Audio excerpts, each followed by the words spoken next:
அண்மை செய்தி. முதலமைச்சருக்கு இபிஎஸ் கண்டனம் தெரிவித்திருக்கிறார். அண்மை செய்தியாக பார்த்து வருகிறோம்.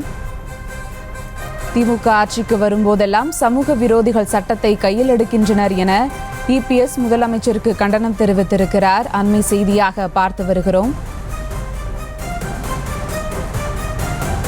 இது குறித்த கூடுதல் விவரங்களோடு இணைகிறார் எமது செய்தியாளர் பாரி கார்த்திக். வணக்கம் பாரி கார்த்திக், விவரங்கள்.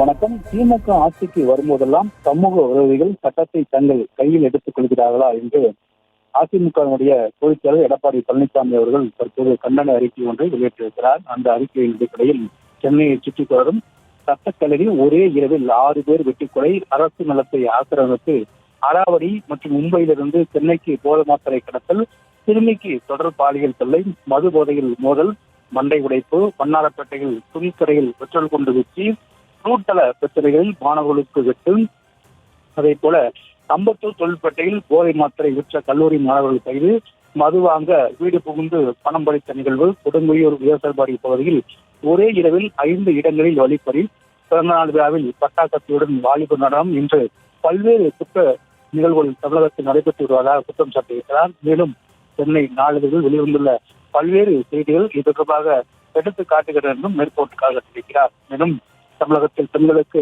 பாதுகாப்பற்ற சூழலையும் அதே போல இரவு நேரங்களில் பயணம் மேற்கொள்ள முடியாத பாதுகாப்பற்ற சூழலையும் நிலவுகிறது என்றும், எனவே அரசு உடனடியாக நடவடிக்கை எடுக்க வேண்டும் என்றும், மேலும் தமிழ்நாடு காவல்துறைக்கு இனியாவது முழு சுதந்திரம் வழங்கி இரும்பு கரம் கொண்டு சமூக விரோதிகளை ஒடுக்க வேண்டும் என்றும் தற்போது அதிமுகவுடைய பொதுச் செயலர் எடப்பாடி பழனிசாமி அவர்கள் தனது கண்டன அறிக்கையில் தெரிவித்திருக்கிறார்.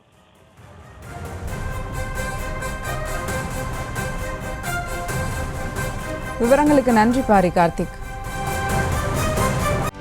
செய்திகளை உடனுக்குடனும் துல்லியமாகவும் தெரிந்து கொள்ள சப்ஸ்கிரைப் பண்ணுங்க.